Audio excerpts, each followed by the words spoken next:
This is Ken the Metal Professor with a studio update. And by studio, I mean my basement, as everything is being pre-recorded right now. You're about to hear delayed audio coverage of an independent wrestling show by the group BMFX down in Lafayette that I recorded this past Saturday.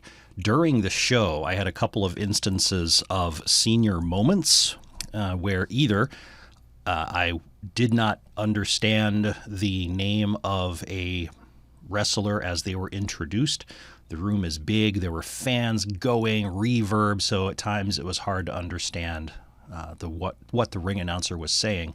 And there were a couple of people I hadn't seen before and didn't know their names in advance and couldn't catch them at the time. There was somebody else that I had seen once a few months ago, the last time I was there, and I could not remember his name at the time. I was planning on being able to just whip out Facebook because they post the cards, the matches that are going to be on the card on Facebook. I could just look up whatever I needed to, right? But I couldn't get a signal. And so that plan went down the tubes, and I was ill prepared with nothing printed or written down going in. So in this first half, you're going to hear me misname a person who I thought was announced as Bailey Idol. Her name is Becky Idol. It has been a long time since I've said this, but this is Ken the Metal Professor, and I am here live for an independent wrestling show. It's BMFX Wrestling taking place at the WEA Community Recreation Center in Lafayette. This is one of the, it's actually the first show I've been to for several months. Some of the regional promotions have been bubbling back up with shows. I know RCW just had a show last weekend, and they will have another on July 25th, a fundraiser for cancer hospice in the South Bend and Mishawaka area, and I hope to be there for that. But this is the first BMFX show in Lafayette in quite a while. I was here for one many months ago now, and I think some of the things happening today will pick up from there. We'll have to see if I remember anything or if they remember anything, but familiar names like Austin Fury and Jeremy Hadley. Jared Kripke is in the house, so it's going to be a good time. The show's going to get underway in about 10 minutes. The room here it looks very, very crowded, but they have the seats spread apart for distancing. So it could be a little deceiving in terms of how many people are here, but it looks pretty good.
I've never seen Luis Rojas in a boxing match before. This ought to be interesting.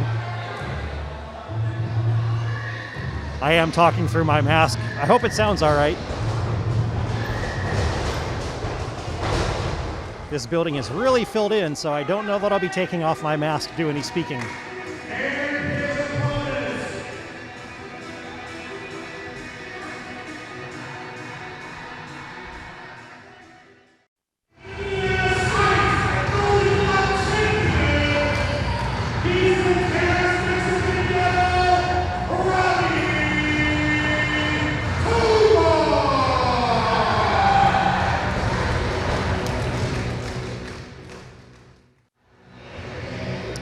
Tovar's music has been playing for a while. There is no sign of him. I seem to remember last time I was here for BMFX, there was an issue with him being prompt to the ring. I wonder if it's psychological warfare on Luis Rojas. The ref's going to start a count.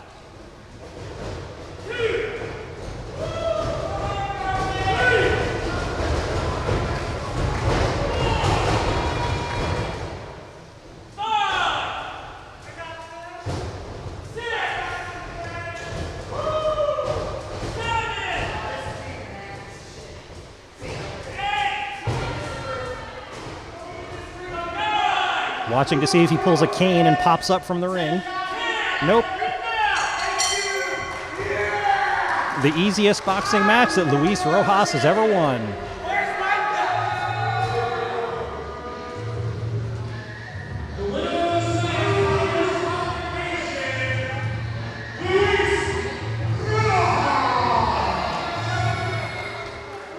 And he didn't even break a sweat.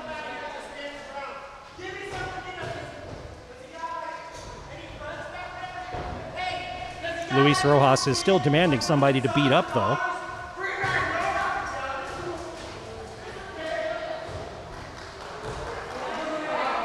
It has nothing to do with the match, but when I drove down here to Lafayette, there were nice sunny skies. The entrance door is open, and there is a typhoon going on outside right now. So I'm recording this at the show Saturday afternoon. It's now a hair after 4 o'clock Lafayette time. If I don't make it back, you'll know why. So one of the security guys went into the ring to try to clear out Luis Rojas, and he just got slammed to the mat for his trouble. Here comes more security and Brian, the Beast. Luis may be regretting that.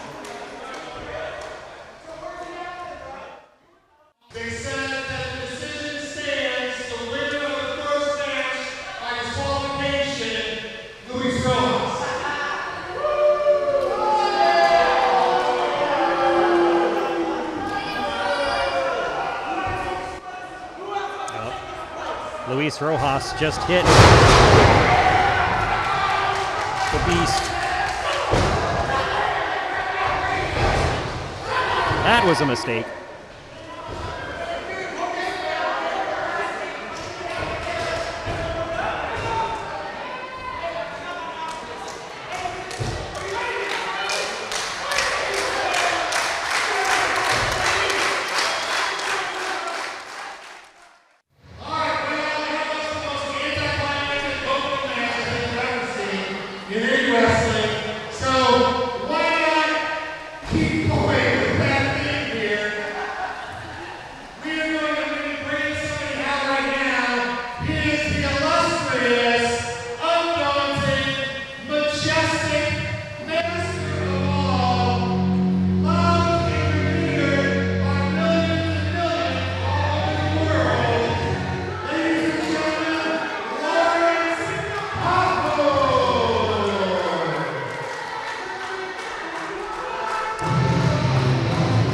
I've never heard Lawrence Poffo get that kind of introduction before.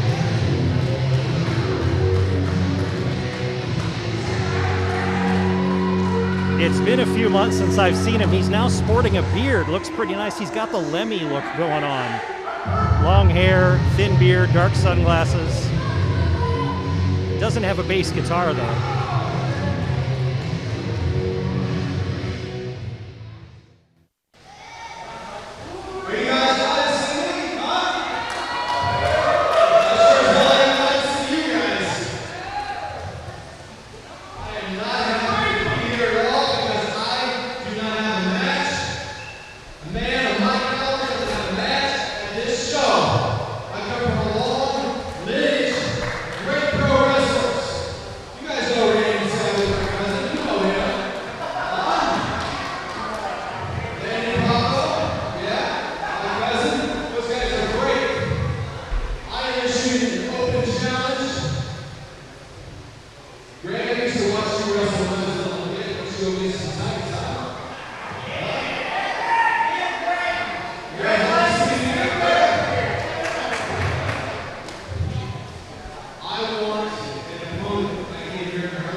So he's here, but without an opponent. He wants one. Well, here comes somebody to the ring. Looks like somebody's going to take him up on his challenge.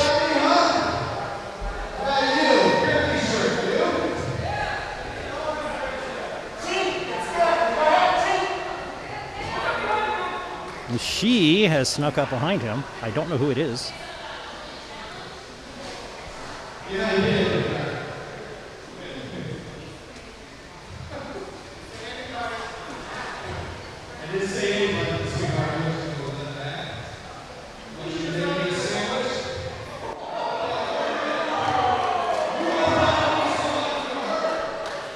I can't really hear what they're saying, but I do know that Lawrence Poffo suggested that she go back and make him a sandwich. And I'm pretty sure she just pointed at his midsection, recommending that he not have any more sandwiches. Open challenge. Lawrence Poffo. Well, it looks like it's going to happen.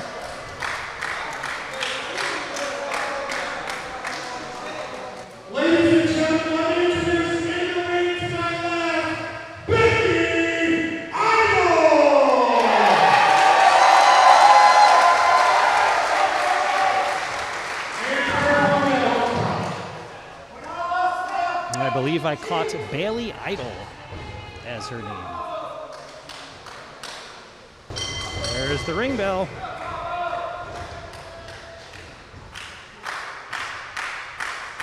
Finally, our first actual action. 20 minutes past the hour.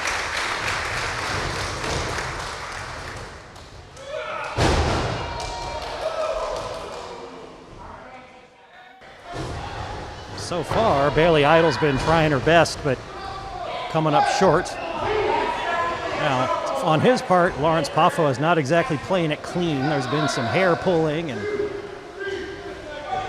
other shenanigans. But he basically has control of everything right now. Little twist of the arm before, now some twisting of the legs.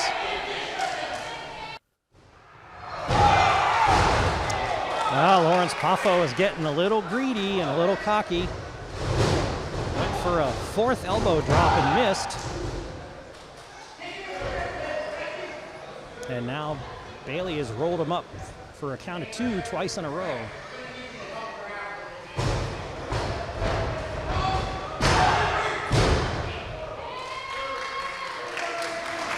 Third count of two.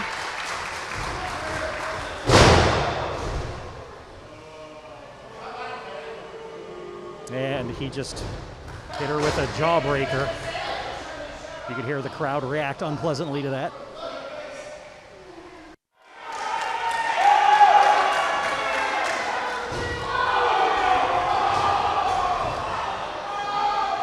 Lawrence Poffo rolled Bailey out of the ring. She recovered enough to slap him across the jaw a couple of times. And as they came back into the ring, he was straddling that second rope on the way in.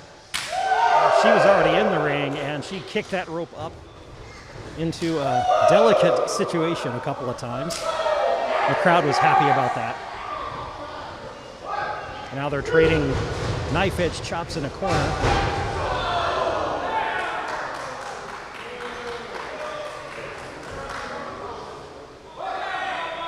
And now Poffo slings her across into the opposite corner and runs after her and squishes her in the corner. So he's in control again.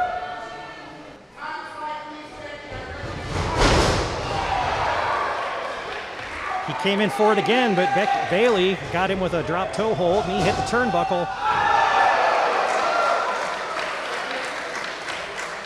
She swings around with a 619. Now she's climbing up to the top rope.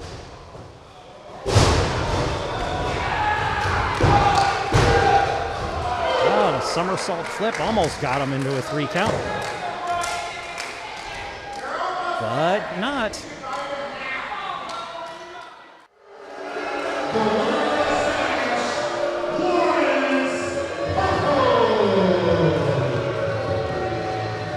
And you can hear the disappointed reaction from the crowd. After she put up a good fight, Lawrence Bonpafo did pin Bailey Idol finally. We'll see if he's going to get that sandwich.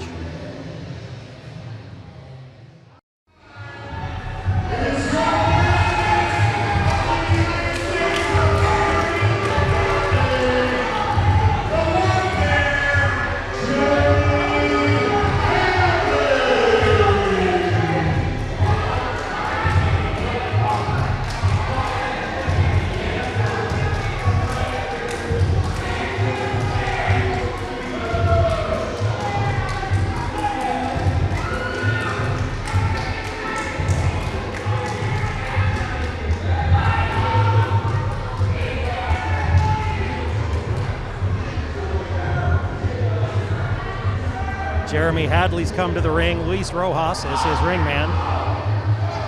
You might have thought a few months of sitting around would have cooled Jeremy Hadley off, made him chill out a little bit, but I think all it did was recharge his batteries.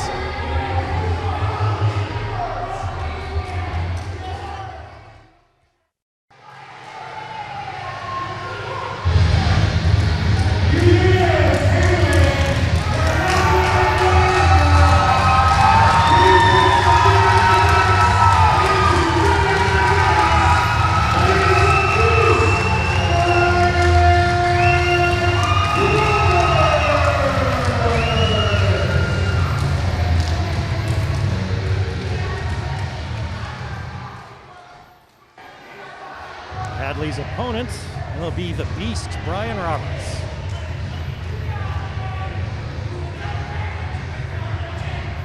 Hadley's carrying a briefcase. The Beast has a big long chain. I think I know which one I'd like. Hadley has cleared the ring and gone to the outside. Now I get it. The chain isn't just a decoration. I think the chain is going to be part of the match as the referee is locking one end of the chain around the Beast's left wrist. So apparently this will be like a strap match, except with a chain. Once the wrist gets affixed to the Beast, and then also to Hadley is my guess.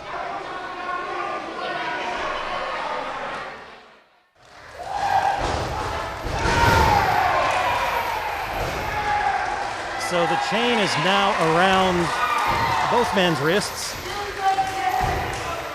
And it looks like this match is a four corners match, because once Hadley was hooked up, he started running from corner to corner, tagging the turnbuckles, but by the time he got to the third, he just got yanked off his feet.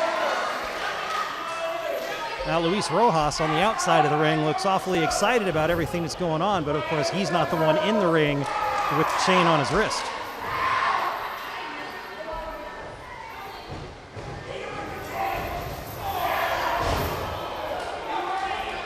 Brian Roberts shows that it is in fact legal to use the chain as a weapon in this match. Roberts choked Hadley with the chain for a bit, and then when they got up, Hadley poked him in the eye. Now Hadley's returning the favor and choking Roberts. I guess one strategy is to choke your opponent into unconsciousness and drag his lifeless carcass from corner to corner.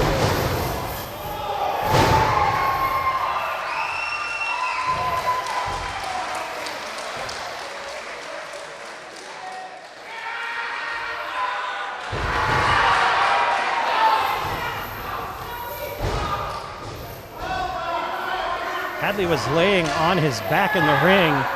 The Beast draped a piece of the chain across Hadley's forehead, and then stepped on it. Luis Rojas on the outside, still giving cheerful encouragement to his friend.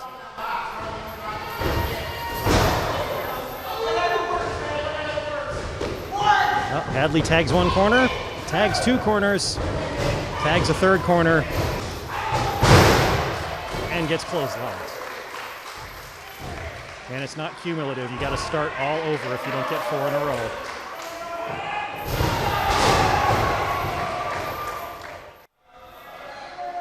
Brian Roberts has Jeremy Hadley slung over his shoulders in a fireman's carry.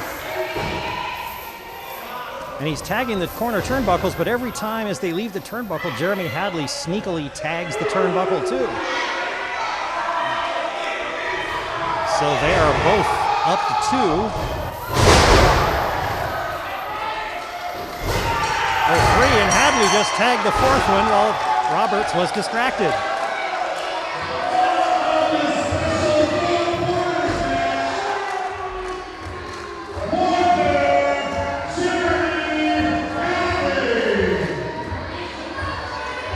Maybe Jeremy Hadley is smart enough to be president.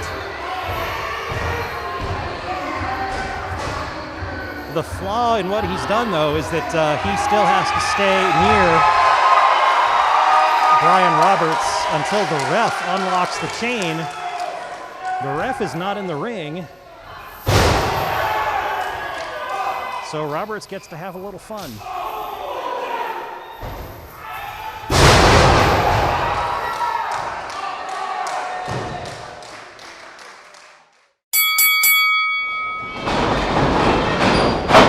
You are listening to the Northwest Indiana Wrestling Action Program on WVLP 103.1 FM in Valparaiso, Indiana. Half number 2 of our delayed audio coverage of BMFX's show Not Dead Yet from this past weekend down in Lafayette is just about to get underway, but I'm breaking in with a note from the studio, like at the beginning of the first half. And again, the studio is my basement. During this second half, I was unable to remember the name of one of the wrestlers introduced during the second to last match. He was taking on a Scotty Storm and Cage Stevens. So you'll hear me not be able to understand his name during the introduction, nor remember his name from the last time I'd seen him. He is Damian Black. And in the closing match, Nate Matthews took on Joseph, and at the time it was Joseph. Again, I couldn't understand from the introductions, and I was unable to verify the name otherwise at the time. He was Joseph Schwartz, so I wanted to make sure that those names got out there correctly since I didn't do my job in the first place.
All right, match number 1 of the second half.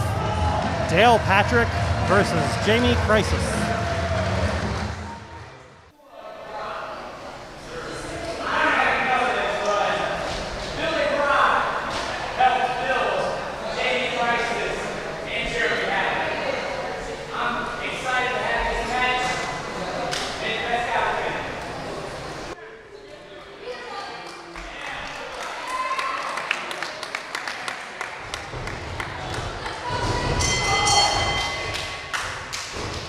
I'm kind of confused what just happened there. Jamie Crisis stuck his hand out and said, "May the best man win." Dale Patrick shook his hand and they separated, and nobody punched each other or hit each other over the head with anything. And what is this world? The Northwest Indiana Wrestling famous WVLP banner has now fallen off my table for the 7th time because it is so humid in here. The tape just will not stick to the table.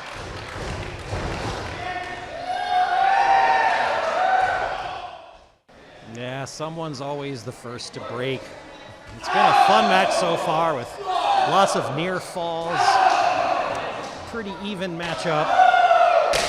Dale Patrick is the first one to go outside the ring with a scowl on his face and grab a chair. And now a drop toe hold. He puts Jamie Crisis into that chair.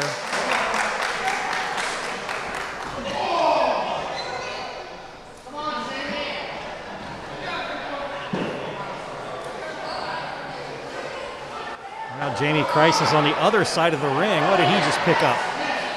He just picked up a head of lettuce.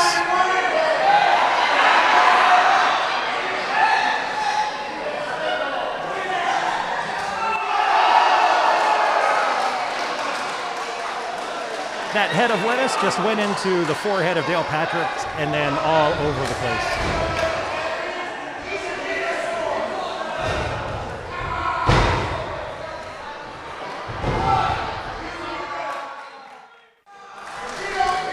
This match has been getting more and more vicious. Chops and kicks to the face. Patrick's just did a choke slam to Jamie Crisis, and Crisis barely kicked out. Now Patrick is up in the corner. Jamie Crisis gets to his feet. Now he's chopping upwards at Patrick.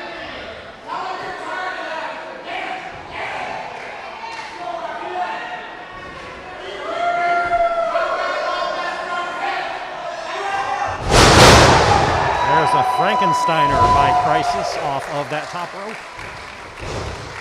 But he's too slow to attempt the pinfall.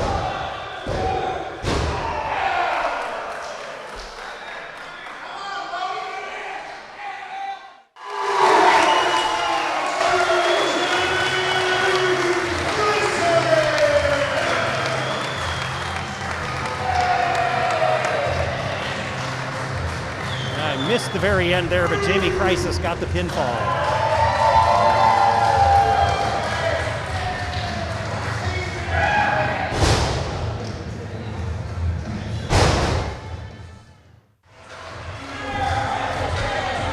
The short-haired Jared Kripke is coming to the ring with his skateboard. Not sure if you're supposed to be riding a skateboard on a gymnasium floor, but I won't tell if he doesn't.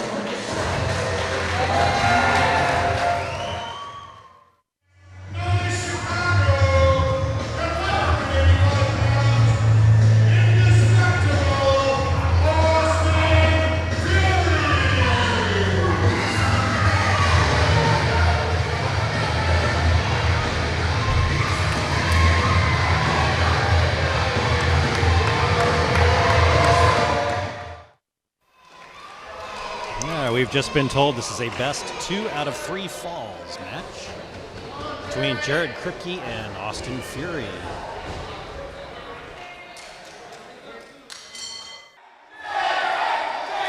Jared Kripke almost got the surprise pinfall right out of the gate with a super kick and then a 2 count.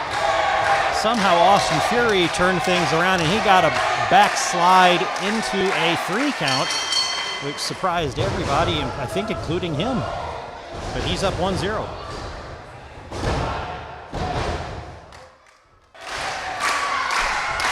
Still waiting for a second fall here. Austin Fury's up on the top turnbuckle. He jumps off and is met with a drop kick to the gut by Jared Kripke. Each man is down on the opposite sides of the ring though, so there's no pinfall happening.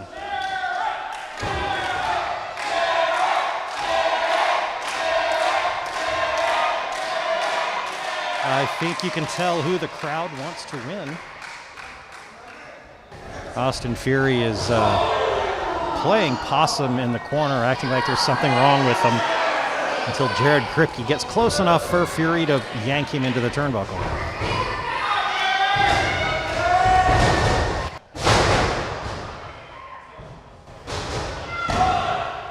He goes to a pinfall, but no luck.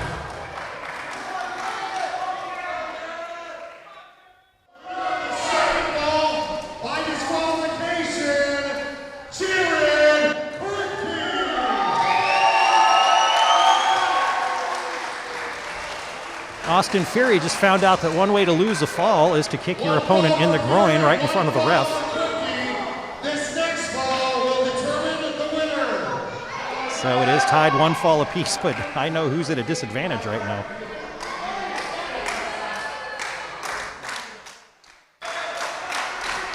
Looking for that third fall. A simultaneous headbutt has put both men down on the mat.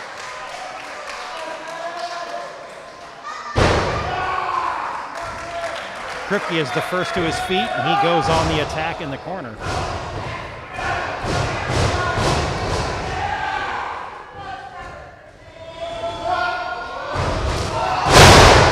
Oh, and he is met with a kick to the forehead by Austin Fury. Fury's still too dopey to capitalize. Kripke swings around with a 619. I guess I'm probably not supposed to call it a 619 if it's not Rey Mysterio doing it, but I don't know what the move is really called technically, so what the heck. The out and in swinging kick to the face thing, I guess.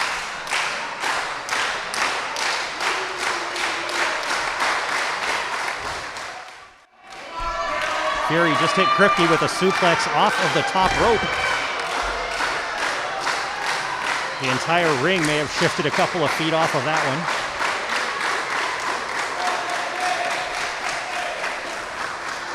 But neither guy is quick to his feet afterwards.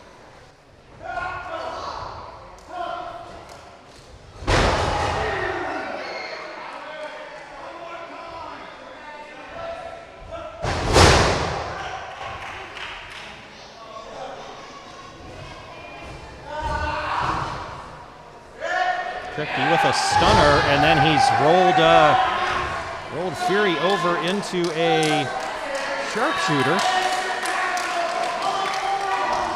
Fury is just able to grab the rope.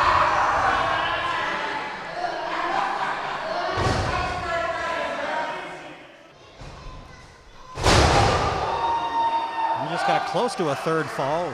Jared Kripke hitting a inverted DDT on Fury, but Fury got his leg up on the rope after a 2 count. This was announced with a 15-minute time limit.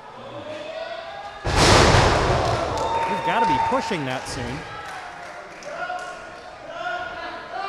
I don't know how these two are doing it. I'm sweating just sitting here at the table after that typhoon brought all the humidity. Oh, there we go. Jared Kripke gets Austin Fury to submit to a Boston Crab kind of move.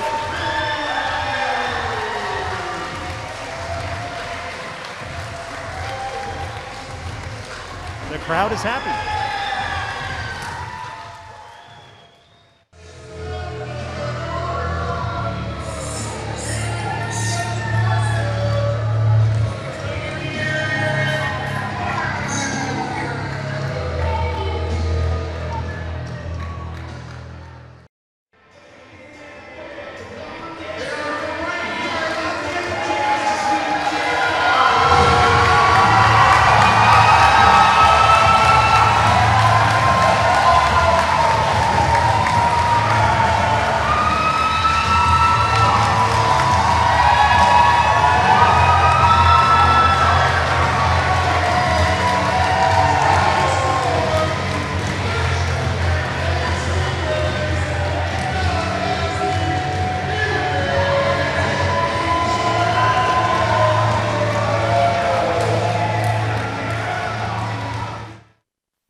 So we've got Scotty Storm and Cage Stevens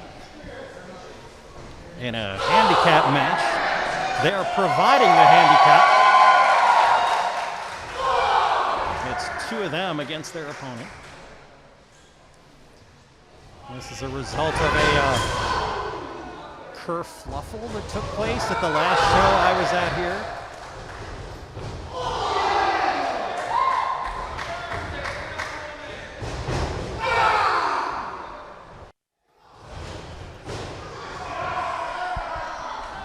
I'm at a disadvantage for the name of the opponent of Scotty Storm and Cage Stevens. I just call him the mean guy. This is only the second time I've been here to BMFX. I couldn't hear the ring intros.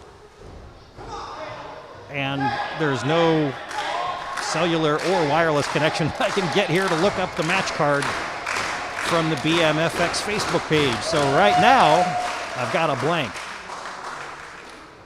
Hopefully I will find out and then fill it into this recording before I get to this part.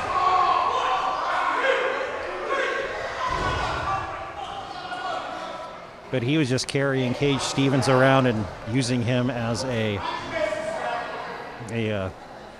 object just to be slammed against the ring post and the ring apron.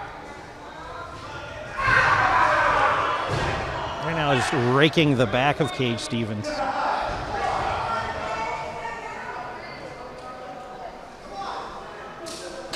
Yeah, it is a handicap match, but the two of the 2-on-1, they're obeying tag team rules. So Scotty Storm is in his corner on the outside, waiting for his partner Cage to come tag him in.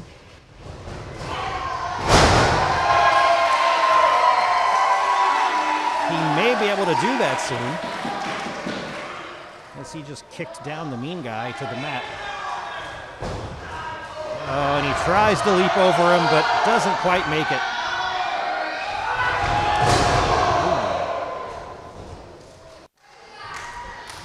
So the mean guy is still working over Cage Stevens. He slammed him to the mat and was about to get a 3 count, but he yanked his head off the mat so he could continue delivering punishment. It usually turns out to be a bad strategy. Storm and Stevens have their own cheering section. There's about 20 people just standing up against the wall on one side of the gym, cheering the loudest for them. I don't know if it's family members or people they owe money to, but they're making some noise.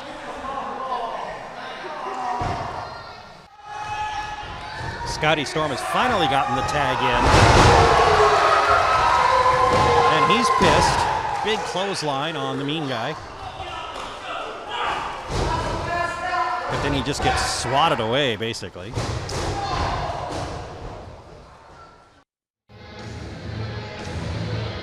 We have intrigue here. Scotty Storm was holding the head of his opponent, lined up for Cage Stevens to deliver a kick when someone's music hits. Now, it's pretty clear from the looks on the folks in the ring that they have no idea who this person is.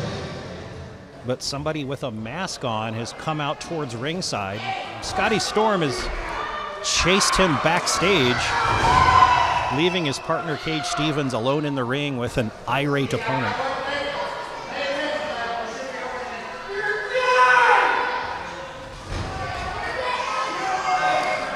Might be about to witness a homicide here. Small package pile driver onto Cage Stevens, and yep, that would be a 3 count.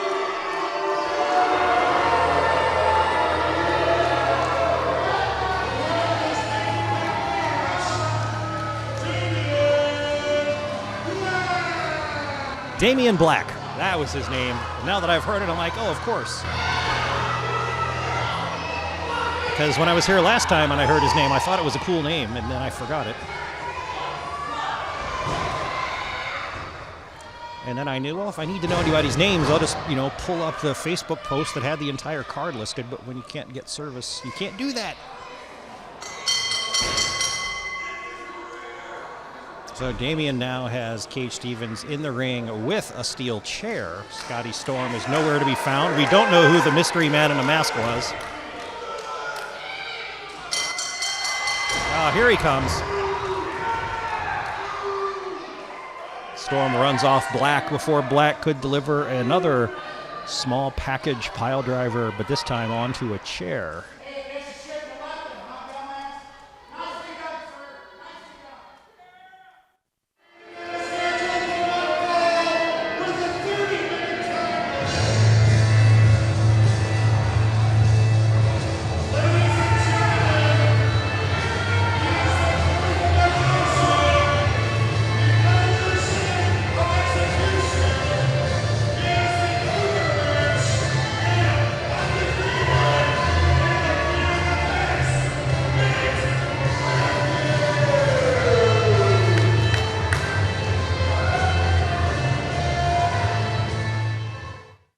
All right, we're ready for the main event.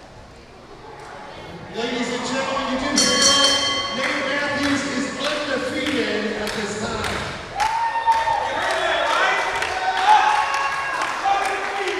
Nate Matthews taking on Joseph Jones, George? I'll find out. I don't know that I saw him the last time I was here at BMFX. I saw Nate Matthews, but I don't know that I saw Joseph.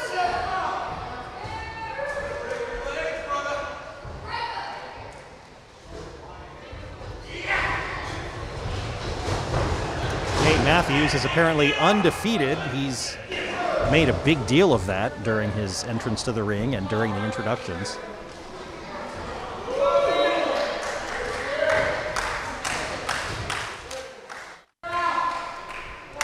Nate Matthews is working on the legs of his opponent. He's kicked the knee out from under him once.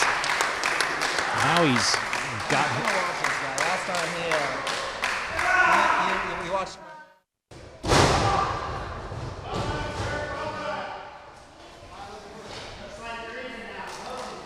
That was Jared Kripke walking by saying that Nate Matthews beat him a little last time, so he's going to hang around the edge here. Who knows what he's going to do. But Matthews is still kicking at the legs of Joseph.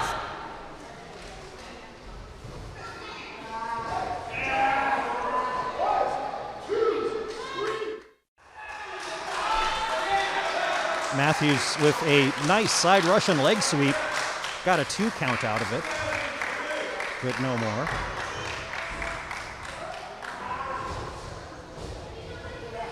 Now he's going back to working on the legs of Joseph.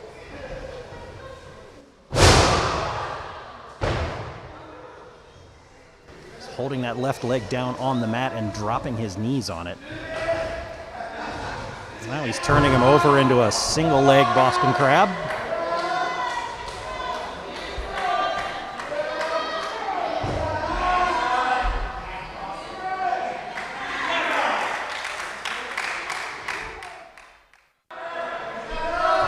Joseph flipped the script and he has Nate Matthews in a single leg submission. But Matthews gets to the rope. The ref breaks the hold. Joseph is hobbling.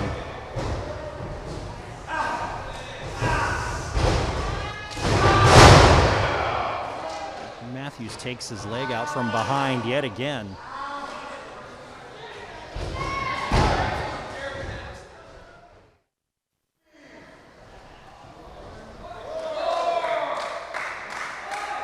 Joseph started getting the upper hand for a bit. Both men traded dueling clotheslines for a while, and then eventually one of them took both men down. You can hear the count. Matthews is up at 9, which breaks the count.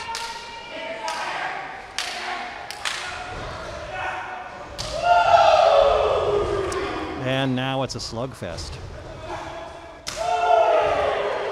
Or a chop fest.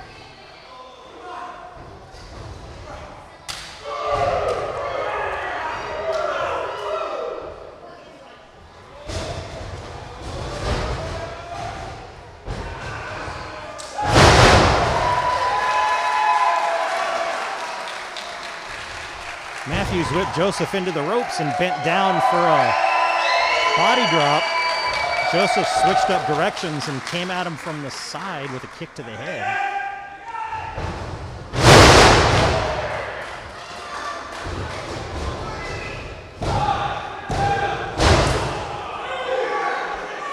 And Joseph came out of the corner and hit him with what a certain Scottish psychopath might call a claymore kick. But he did not get the 3 count. Now he's signaling that he's going to go to the top turnbuckle. As one does, you beat the turnbuckle into submission before you climb up to it.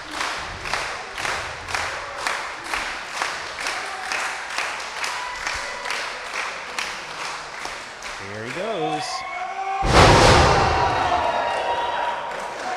A big flying headbutt. He looks dazed. Matthews kicks out.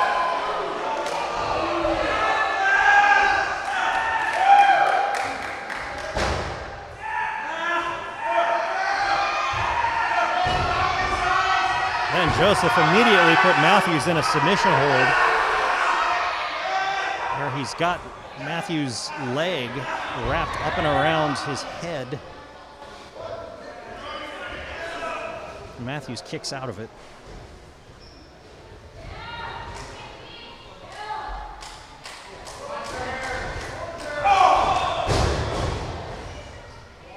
I'm looking forward to getting out in my car with the air conditioning soon, so these guys have to be hot.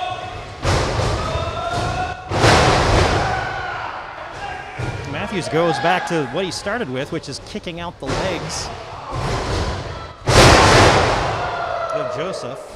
And that time a up and over slamming of his head into the mat. And kick out.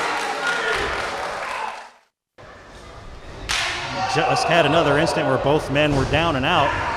The ref got to a count of 7. Both men were at their feet.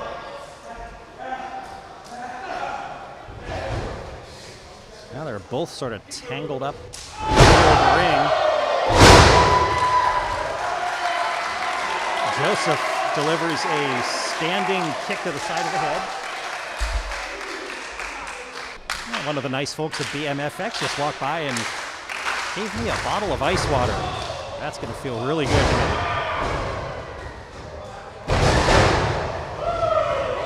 All right, Joseph has Matthews in a figure 4 right in the middle of the ring. If Matthews taps to this, that means all his work on the legs was for nothing. Oh, but he's going to try to reverse it. Nope, didn't work.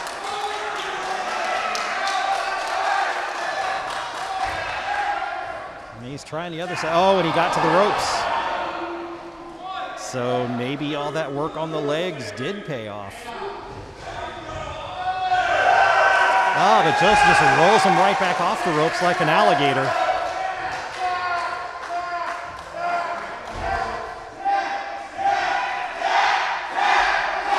The crowd has advice for Matthews.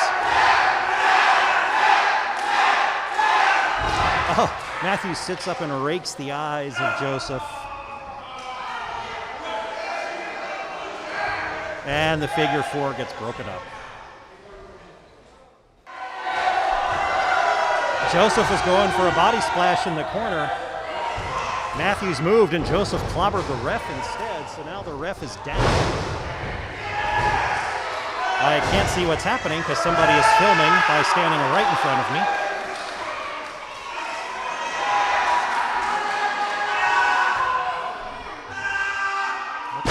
Looks like he's got the figure 4 back going. Matthews is tapping this time, but the ref is unable to do anything about it.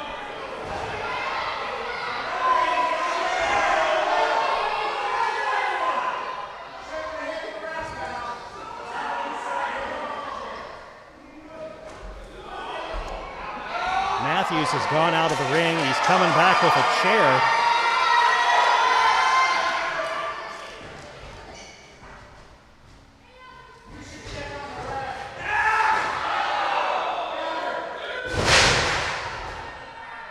And he whacks Joseph with the chair from the outside of the ring.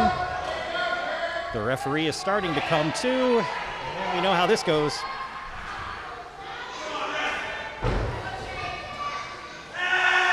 Now Matthews has Joseph in a sharpshooter.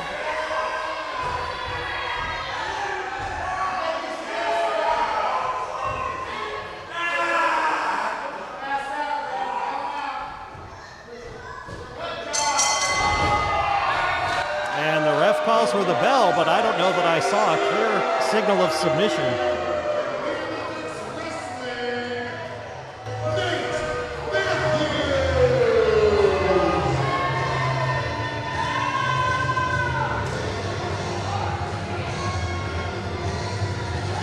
And Nate Matthews remains undefeated, although it should come with an asterisk. And that's the end of BMFX Wrestling here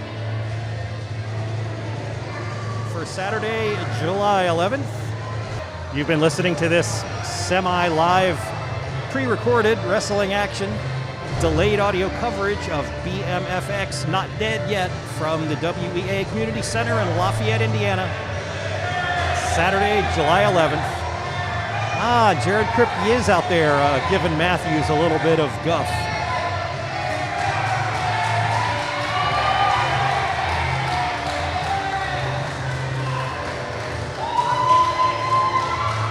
Kripke's asking for a match against Matthews.